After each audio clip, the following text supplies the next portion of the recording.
Welcome back to Coin Nexa Vault. Before we dive in, I need you to understand something. The 3 Jefferson Nickels we're covering today are not your average pocket change stories. Every single one of them has a detail hiding on it that most people walk right past. And I'll tell you this right now with complete confidence. The final coin on this list is the one that will genuinely stop you in your tracks. So stay locked in from the very first second because this video gets better with every coin we cover. Let's start with the 2015 P Jefferson Nickel. And here's something that'll make you look at your change differently. This coin is one of the most overlooked gems of the modern era. Not because it's flashy or famous, but because the errors and high-grade survivors from the Philadelphia Mint in 2015 are quietly becoming some of the most sought-after modern nickels in the entire certified coin market, and collectors who got in early on this one are already sitting on serious value while everyone else is still spending them at the gas station. Here's what you need to do right now. Go grab a 2015 nickel and look at the mint mark, that P just to the right of Monticello on the reverse. Then flip it over and examine the lettering in Liberty on the obverse under good lighting or a loupe, specifically the spacing between the B and E. On certain dies used in 2015, that spacing shows a subtle but documented inconsistency that strike variety collectors specifically target. And when you combine that with a coin that has come through with razor-sharp steps on Monticello's facade, you are holding something the grading services love to give high marks to. A certified MS67 full steps example of the 2015 P Jefferson Nickel has sold for several $100s at auction, and when you push into MS68 full steps territory, which exists, it's been certified, it's not a rumor. You are looking at examples that have crossed into the low thousands, which is an extraordinary return on a 5-cent piece that circulated right alongside everything else in your wallet. The Philadelphia Mint in 2015 was operating at enormous volume, striking hundreds of millions of nickels to meet circulation demand, and it's precisely that kind of high-volume environment where quality control gets stretched thin, where some coins get the absolute best of a die at its peak sharpness and others get the tired end of a worn die, and the difference between those two coins, visually almost imperceptible to the untrained eye, translates to a price gap that would genuinely shock most people. Monticello steps are the key, always 5 full, unbroken horizontal steps beneath the columns on the reverse is the benchmark that separates a coin worth 5 cents from one worth 500 or more, and not many 2015 P nickels made it out of circulation with those steps intact, which means the ones that did are increasingly rare finds in high grade. As always, condition is everything. A coin with contact marks, wear, or weak strike won't command these numbers, and third-party certification from PCGS or NGC is what separates a strong claim from a verified, marketable result. But if you've got a 2015 nickel sitting in a drawer somewhere that's never been touched, it genuinely deserves a closer look before you spend it, because the window for finding high-grade survivors is closing every year as more of them get circulated and damaged. That said, as interesting as the 2015 P is, the next coin on this list is older, rarer, and high-grade, and carries a story from the mint that makes it a genuinely different kind of find. Don't go anywhere. Next, 1984 P Jefferson Nickel, and let me tell you something that most casual collectors completely miss about this coin. The 1984 P is one of the trickiest modern Jefferson Nickels to find in a truly high-grade, fully struck example, and the reason for that has everything to do with what was happening at the Philadelphia Mint in the mid-1980s, a period of intense production pressure that left its mark, literally, on the quality of coins coming off the presses. Before you do anything else, pick up a 1984 nickel and go straight to the reverse, and I want you to focus specifically on the bottom steps of Monticello. Not just whether you can see them, but whether all 5 are clean, complete, and separated by sharp, unbroken lines running the full width of the building, because in 1984, The Philadelphia Mint was pushing enormous quantities of nickels through dies that were often used well past their optimal sharpness, and the result was a huge percentage of 1984 P nickels that came out of the mint with soft, mushy, incomplete steps even in uncirculated condition, meaning they were technically never circulated but still failed the full step standard that drives collector premiums. That distinction matters enormously when we talk about value. A 1984 P Jefferson nickel in MS65 without full steps is a common coin worth $1 or $2 at best. But a certified MS66 full steps example is a genuinely scarce coin that has sold for several $100s, and a confirmed MS67 full steps, which exists in tiny certified populations, has commanded prices well into the thousands at major numismatic auctions, because the population of coins meeting that standard is so small. That serious registry set collectors compete hard for every example that surfaces. The historical context here adds real texture to why this matters. 1984 was a high mintage year, with the Philadelphia Mint striking over 500 million Jefferson Nickels, yes, billion, which sounds like it should mean these coins are everywhere, and in low grades they absolutely are, but that staggering production volume is exactly why high-quality survivors are so rare, because the sheer throughput meant dies were pushed hard, quality per individual coin was inconsistent, and the odds of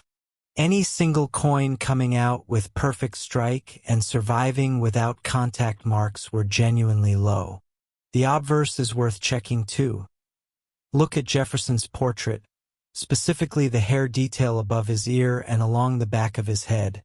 because on weakly struck examples from this year, that area goes flat and undefined, while a truly well-struck 1984 P shows individual hair strands with crisp,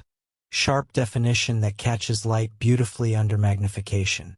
Certification from PCGS or NGC is non-negotiable if you're trying to realize real value here. A raw coin, no matter how nice it looks to your eye, will not command collector prices without the verification that a graded holder provides, and the population reports from both services show just how few 1984 P nickels have made it into the top tiers, which is the data that underpins every strong sale you'll hear about for this date. The 1984 P is a coin that rewards the patient, detail-oriented collector who knows exactly what to look for, but I'll tell you right now, the next coin on this list takes everything we've talked about and multiplies it, because we're going back further in time to a date that carries a completely different level of numismatic significance, and the story behind it is unlike anything we've covered yet. Next, 1969 D Jefferson Nickel, and this is the one I've been building toward, because the 1969 D is not just a hard-to-find high-grade coin, it is a date that sits in a genuinely fascinating chapter of American numismatic history, struck at the Denver Mint during a year when the country itself was in the middle of one of the most turbulent periods of the 20th century, and the coins coming out of Denver that year reflect that turbulence in ways that only become visible when you hold a properly preserved example under good magnification. Here's exactly where to look. Flip the coin to the obverse and go immediately to the mint mark, that D position to the right of the date, and examine it closely under a loupe, because 1969 D Jefferson Nickels are known among variety specialists for mint mark placement inconsistencies and repunched mint mark varieties where the D was struck more than once at a slightly different angle, leaving a visible doubling or shadow beneath or beside the primary mint mark letter, and finding one of those confirmed RPM varieties immediately elevates your coin from a common date into a documented collectible with a specific catalog designation that collectors will pay a meaningful premium for. Beyond the mint mark, go to the reverse and, as always with Jefferson Nickels, evaluate those Monticello steps with absolute precision, because the 1969 D is another year where full steps coins are scarce in the certified population,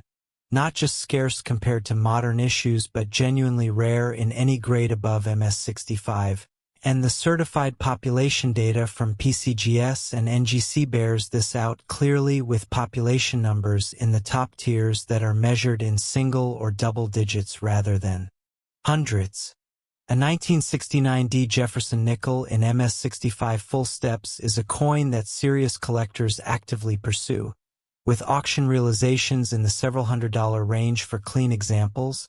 and at MS66 full steps, where the certified population gets extremely thin, you are looking at a coin that has sold for over $1,000 at major auction houses, driven by the simple reality that demand from registry collectors consistently outpaces supply at those grade levels. The Denver Mint in 1969 was working through a transitional period in American coinage. The Coinage Act of 1965 had already removed silver from dimes and quarters, and the mint system was recalibrating its processes, managing new alloy compositions, and dealing with public demand that had been elevated by years of hoarding during the mid-60s coin shortage, all of which created a production environment where consistency was difficult to maintain and high-quality strikes were genuinely exceptional rather than routine. What makes the 1969D especially compelling for today's collector is that it sits in a sweet spot, old enough to carry genuine historical weight and to have had most high-grade survivors already absorbed into collections or spent decades ago, but recent enough that occasional fresh finds still surface from old rolls, original bank-wrapped sets, and estates that were put away and forgotten in the late 60s and never touched since, which means the thrill of discovery is still very much alive. With this date, in a way, it simply isn't with truly ancient coins where the supply has been fully mapped. The portrait of Jefferson on the obverse, designed by Felix Schlag and refined over the years, shows its finest character on a well-struck 1969D. The cheekbone catches light sharply, the coat lapel has definition, and the inscription "I in God We Trust" runs clean and crisp from edge to edge without weakness or fade, all of which are marks of a die that was fresh and a planchet that received the full force of the press at exactly the right moment, a combination that happened far less often than